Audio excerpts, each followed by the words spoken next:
Welcome to the On-Premise IT Roundtable Podcast, the only show that dares to be both on topic and on location. Each time we meet, we bring together a group of IT luminaries to discuss a single topic. This time, well, we're discussing virtual events because, frankly, we're not on location together because of the current pandemic. The question is, virtual events, are they just as good as in-person events?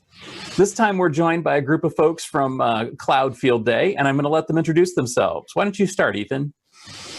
Hi, I'm Ethan Banks at EC Banks on Twitter. I'm the co-founder of Packet Pushers. You can find us at packetpushers.net and hear my voice on the Heavy Networking Podcast and Day 2 Cloud. Yeah, hi, I'm Athar Baig. I'm a cloud solutions architect at Rackspace. My Twitter handle is at Athar Baig. I am also on the Open Tech Cast podcast as well, and you can find me on the Twitters or on some other podcasts as well. Hi, Jason Benedicic. I'm at JA Benedicic on Twitters. You can find me also at thedatacenterbrit.co.uk. I'm an independent consultant working out of the UK. And I'm Chris Groneman, at Chris Groneman on Twitter or chrisgroneman.com. So all of us are experiencing the joy of working from home right now, and all of us are also experiencing the fun of virtual events. And a lot of people are trying to, well, there's the traditional events that are going virtual, there's events that are born virtual, there's, I don't know, sort of weird hybrids that are kind of like phone calls or kind of like an event or whatever.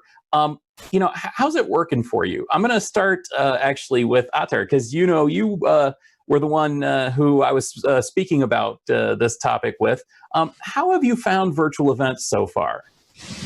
The time calls for such actions, and I'm all for working from home as well. And the situation requires this kind of a virtual conferencing option, because it's better to have a conference than nothing at all.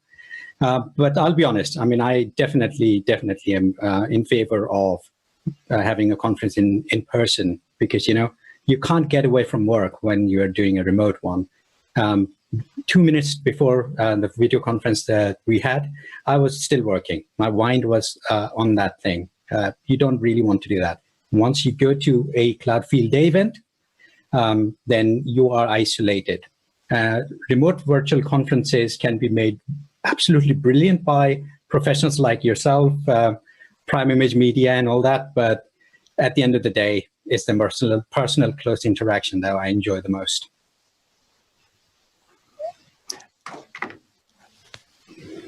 So, okay, you just mentioned the close personal interaction. You also mentioned separation from work. So this is one of my reasons why I like, for training, I still like to go in person sometimes if I can, because sitting there taking that class virtually can be hard to retain focus and get that done. But then also the hallway track. When you go to a live event, one of the benefits that I've found over the years is being able to interact with different folks, what they're doing, how they're solving certain problems, what experiences have they run into. You only paid how much for that switch? Wow, I'm getting ripped off, and so on. You learn these things and build these relationships that virtual events as yet, I don't think have found a good way to replace that. So this is a well-done virtual event that we happen to be participating in, but it still lacks that in-person thing. So I think I'm agreeing with you, Athar, overall. So I agree on this principle of there is a lot to be gained from social interaction and the networking. We all gain a lot from having those sidebar conversations. But for me, and I've been to a number of events in the UK over the last couple of years where they've done them at the Exposition Centre in the centre of London. MS Ignite has been there, AWS Summit's been there. And you've got 13,000 people in a small-ish space. I'm fairly introverted as a person, and 13,000 people rushing for lunch is very difficult to deal with. And events are getting bigger and bigger. AWS in Vegas is 70,000 people these days. Salesforce is 100,000 plus. There are some real issues with the number of people, because especially in the tech industry, a lot of us are introverted and can have some social anxiety there. And do we really need 100,000 people flying to one city, one place? I mean, if anything, this pandemic has taught us that there is a lot of benefit for people staying at home, to the planet and to T&E budgets and a lot of things like that. So I'm a big fan of sitting here and enjoying your company at a distance.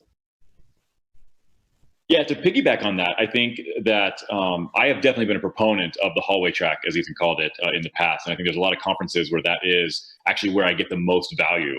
But I will say the preponderance of events, or proliferation of events, I guess, and the proliferation of larger and larger events, I have a really hard time finding that hallway track conversation at a 70,000 or 100,000 person event, even a 13,000 person event, right?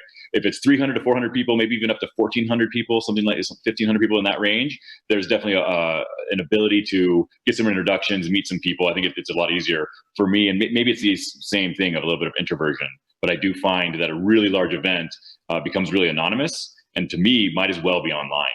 I do think there's a gap in the virtual experience that I've experienced so far with most conferences. It is really hard to recreate that intimate, 4 people sitting around the table in the hallway having a conversation. That's really hard to do on a Zoom conference or anything else, any other platform I've seen so far. But I do think that if we're able to crack that nut, virtual events could be almost as useful as live events. I think there's still a place for both in the future. But I do think that the size of events and the number of events waters them down a little bit, because it's really hard to have that personal connection, because you can't be at all the events and you can't meet all the people, which to me makes virtual potentially superior, because at least you get to focus on the presentations.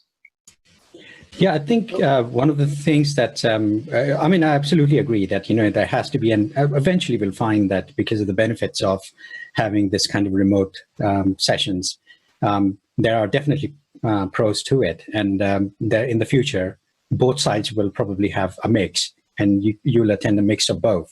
But I don't think that unless the technology really, really gets so better, and even the virtual reality goggles, which the ones that don't put you into nausea or anything like that, that might help. But in person will, I think, always remain king for that reason, because like you said, even in the hallways, when conferences are getting bigger and bigger, and which is making it less attractive in that sense in many ways.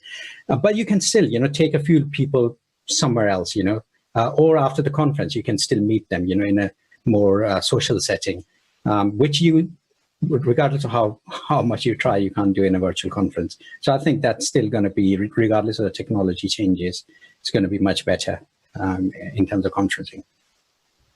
So here's another question about virtual versus live events. Let's focus on a virtual event for a moment. Do you need to be participating in it in real time to get the benefit out of it? I think this is another thing, because so many of us watch things time shifted. We wait for the presentations to show up on YouTube, and then we'll stream the bits or pieces that we're interested in, maybe if we get around to it. Or is there value in having that virtual event be live? This is when it's happening, and if you're not there, you're going to miss it. Does that add anything to it? This is something that's been rolling around in my brain. I don't have an answer, because even those of us in this group right here, we're struggling with time zones. So it's tough. I would, sorry about that, I'll jump in. I absolutely don't like any of those pre-recorded sessions when they run. Recently, when the vSphere 7 was released, you probably noticed a lot of those, you're going to have this announcement at this time and this time date. And when you got to watch it, I was in anticipation thinking about a live event. I was mainly a recording. Now, it's very slick, very nice, but you don't, it doesn't have the same feeling, does it? It looks very, very mechanical. So no, I definitely don't agree with that. If it's going to be a conference or a release, something like that, it has to be live broadcast, being done live, I think. I think that's a really interesting question. And I believe that for me, the value of live is more in the interaction than in the content. And I think so at a smaller event, and I think one event that I go to that held up really well over time is the North American Network Operators Group, the NANOG events. And I mean, when I started going, there were a couple hundred people. Now they're up to 1,000 people is fairly normal. But you can still raise a hand, grab a mic, ask a question to the presenter, and get a live conversation going. And for that, if you shift that type of event to a virtual event, I think liveness matters. But once you get to, again, some of the events that were named earlier, where you're talking about 15, 20, 30, 40,000 people or more, you're not going to have that ability or that access to have that live interaction anyway. And so at that point, I think, again, a virtual time-shifted event where you can watch it asynchronously may actually be more valuable because I can watch it in a time where I'm available to do that. And I'm not going to get the questions answered anyway. Another interesting piece of that is that if you do it asynchronously, where everyone's not forced to sit there and watch all the presentations to get to the one they want, and they only watch the ones they want or the parts of the ones they want, you may actually get much better feedback, much richer feedback from your audience because you can see exactly what they actually paid attention to, what they skipped over, and be able to produce better content faster in that way. So I'd like to jump in and basically let's pose 2 discussion points here. And let's start with this. What's wrong with today's in-person events? Well, not today's, but the in-person events of 2019. What's wrong with them? So we've heard a few things, right? And I absolutely agree with you. I have noticed that these massive events are not good for the hallway track. They're not good socially unless you already know someone and have already arranged to meet them and to talk to them. You just don't have that spontaneous interaction that you would at a smaller event. So that's one thing. Another thing, obviously, there's the environmental question that was brought up. It's horrible to have us flying around the world to attend these things. Not to mention the waste and the challenges for the city. Then there's the question of, you said, content. Maybe you're sitting through something you'd rather not sit through. Maybe, and especially at these larger events, it's the flip that you can't even get into something that you do want to sit through. I mean, I know a lot of people are now, you go to reInvent and you're watching on your computer because you can't get into the keynote room. That sort of thing. So what else? What's wrong with in-person events, and specifically things that the virtual events are addressing? Well, if we look at we've been focusing on these huge events, right? The very largest of events where there's tens of thousands of people there. And I think that in and of itself is maybe part of what's wrong, is just sheerly the size. Now, I don't know that I agree with you guys as much on it's hard to have a hallway track at the big events, because if you have a tribe, if there's some people there that and oftentimes there are in those very large events, you can connect with those people. And I've had the experience even at these sizable events where I'm walking down the hallway and see someone I didn't even know was there, and we strike up a conversation. So I don't know if it's quite as bad as all that we've been positioning it, but I definitely agree. The smaller, more boutique events are more intimate. It is easier to have a conversation. They tend to be a little more on point, a little more targeted events too, to what you might be interested in. So it's just by definition easier to find those people. So I'll go, what's wrong with the big events? How big they've gotten. It's just ridiculous. As Atha, you were pointing out how big reInvent has gotten. I think it was you. 70,000 people spread out over several buildings. It's insanity. It's and even inappropriate, Stephen, as you were pointing out, all these people flying from all over the world for this. Why? Why are we doing that? So that's certainly an element of what's wrong. And I don't like the big events where I'm getting herded constantly. Oh, time for the keynote. Everyone stand up and let's go. And you're herded in jostling with all of these folks so you can sit down and watch the circus. For what? Why are we doing that? In those big events, it's because of the marketing aspect of it, that for those of us as engineers, we don't benefit from that as much as the technical sessions that we originally got on the plane to go attend, very likely. Yeah. And I just wanted to add that, yes, I mean, absolutely. The biggest thing wrong with them is when the event gets too big. You can't get into the sessions. Plus, there's like a huge number of people walking from one place to another. But I would still say this, everything in moderation. I completely agree with all the points made, like the recorded things that you can skip over, because we currently do our trainings like that, right? So I completely understand the benefit behind it. It's really valid. It's just that I have a disagreement when it becomes mechanical, which they or too polished, and that's what they become. But going back to the point where the human interaction comes, I think it has to be a mix of them, because taking me, for example, if every now and then I wasn't flying over for certain like that event, which I was never getting involved with. I met a lot of people from the community just because I went to some of those events. And obviously Cloud Field Day family that, or Tech Field Day family that, I come to the US for. A lot of people I met like that and made relationships, which never would have been possible. So we can't completely stop that, for example. Like I said, it's just like, being part of a religion or part of a particular group. You don't eat, if you don't like to eat meat every day, maybe reduce it. And then you're still doing some good. And then, gradually making the world a better place. Same like flying. Just reduce the flying. You don't have to cut it completely off, right? So I want to take on something that, so yes, we've talked about the size of events. But actually, I think there's another part to the size of events that's causing unintended consequences. As these events get larger and larger and larger, there are less available spaces in the world to do them. So we return to the same few cities, the same few venues across the world multiple times a year. It makes scheduling complicated for all the vendors and all the people running the events. It makes these cities 100% reliant on the business they get from tourism. So Mobile World Congress was cancelled at the beginning of the year because of coronavirus.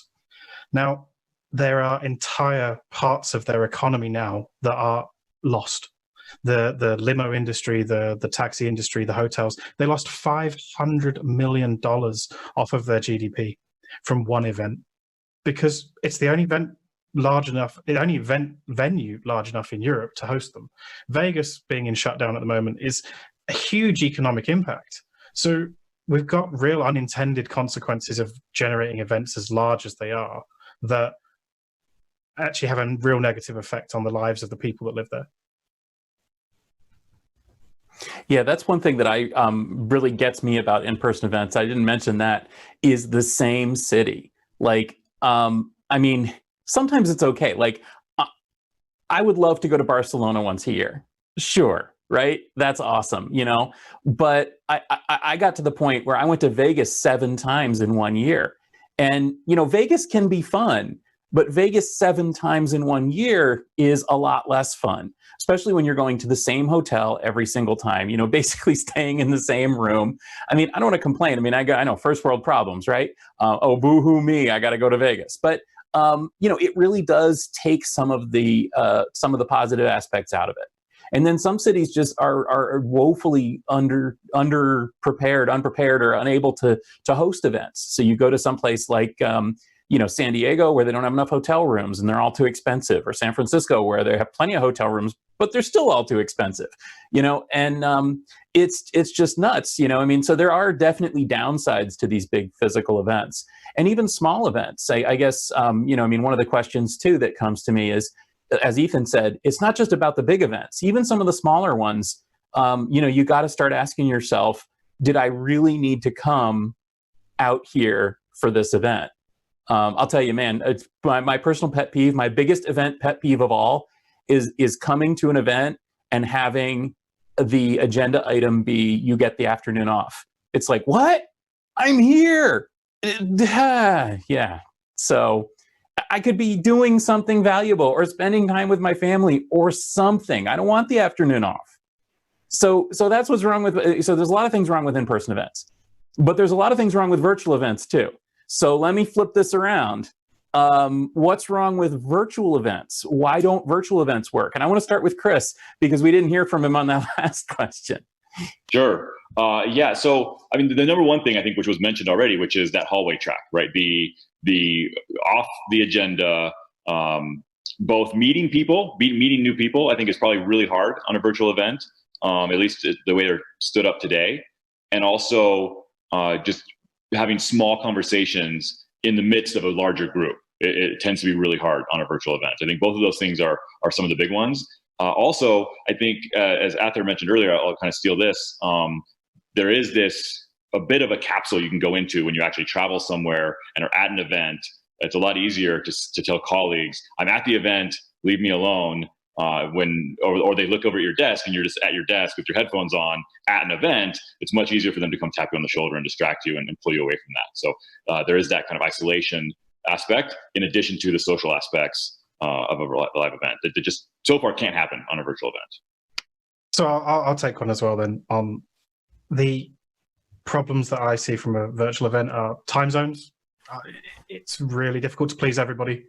It's going to be incredibly hard, especially, I mean, we're, at the moment, we're talking about people across 3 or 4 continents. And that's really difficult. And the other one is technology is not exactly reliable. I mean, the internet's not reliable, microphones, cameras, it's very, very difficult. It's very labor intensive for the organizers. To corral all of that. I think that's probably why in the history of these things that people have tended to pre-canned demos, recorded stuff, just to try and get away from that.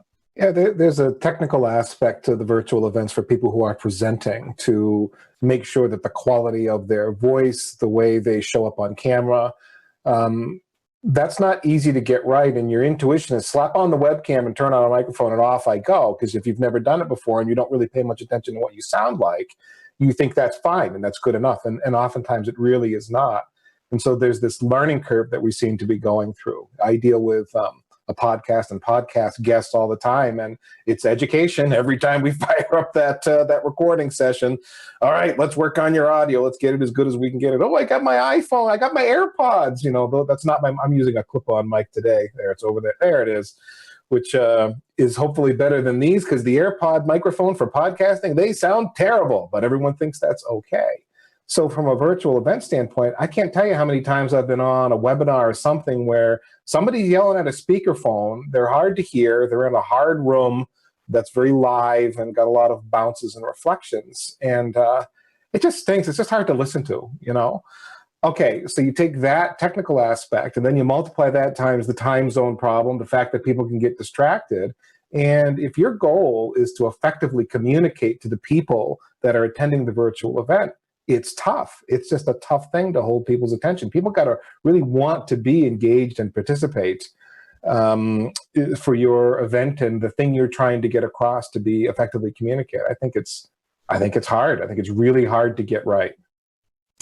Yeah, I agree with not only time zone point that you've been making, but also the quality of the broadcast in terms of audio.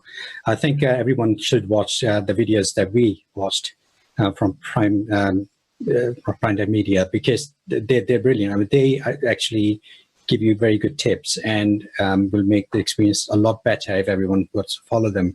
But also etiquettes.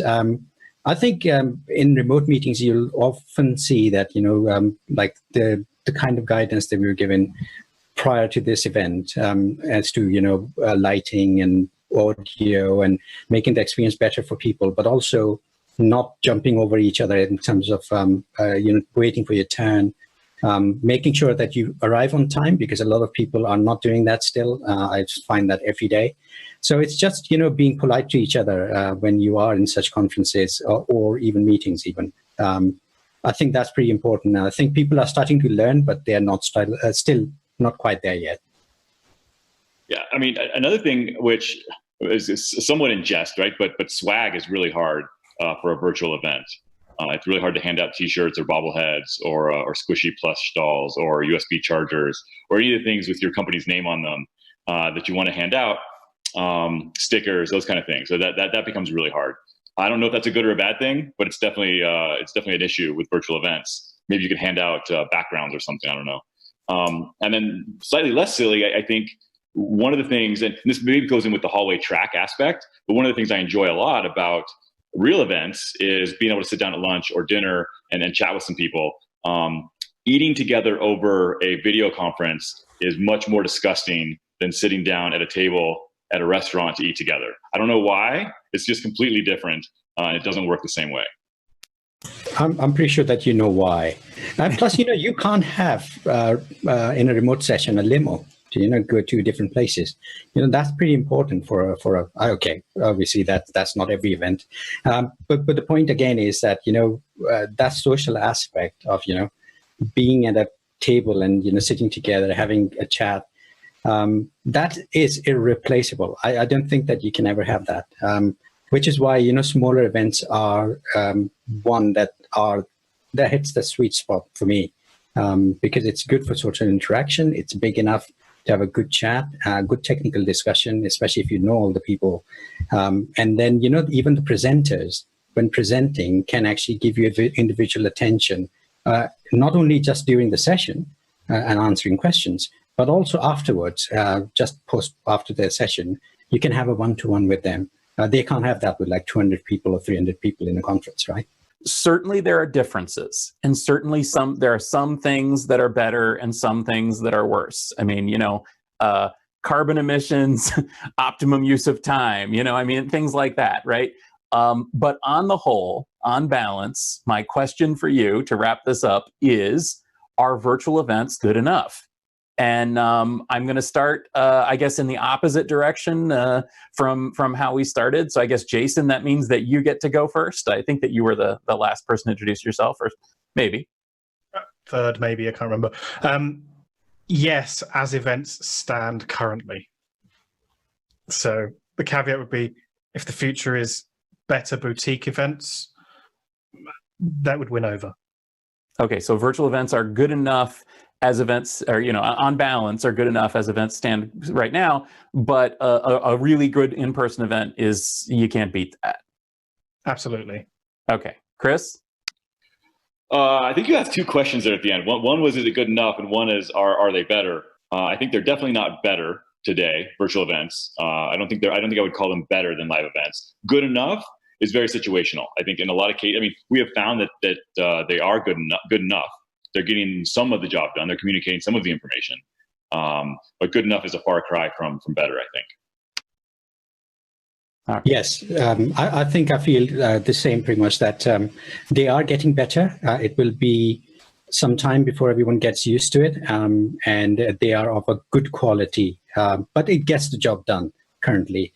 But any day of the week or the year, everywhere, anytime, it will not beat, I think, the in-person. In fact, especially the smaller ones and intimate ones, those sessions are always going to remain the best in my view.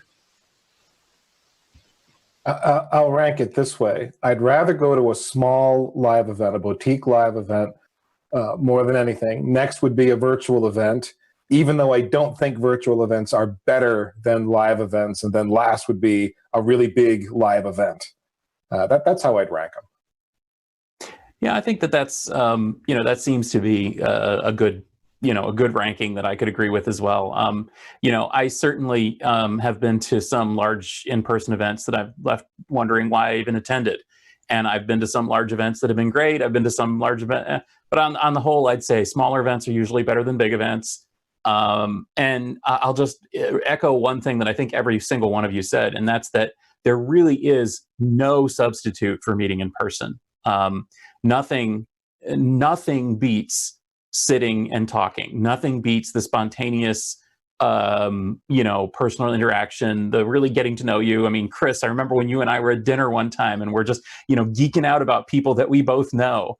Jason, same thing. I remember certain people that we both know that we didn't know that we both know. And it's nothing beats that stuff, and nothing beats the kind of real friendships that you can develop when you spend a few days together, you have dinner together, you hang out together. And one thing I think that's really missing from virtual events is that spontaneous conversation, especially multiple participant conversation. You can have a one-on-one conversation virtually, but it's really hard to have a 5-on-5 conversation virtually because the whole thing just falls apart. So absolutely, I still can't wait till we can get on a plane again. But I'll tell you, going forward, I'm going to be getting on a plane a little less than I did before, because I've learned that a virtual event can work as a replacement for an in-person event, as long as it's, kind of a bad in-person event, So that's my feeling on it. So thank you for listening to the On-Premise IT Roundtable. If you enjoyed this discussion, remember to subscribe, rate, and review the show in iTunes, since that really helps our visibility. And please share this show with your friends. This podcast is brought to you by GestaltIT.com, your home for IT coverage from across the enterprise. For show notes and more episodes, go to GestaltIT.com/podcast. Thank you, and we'll see you next time.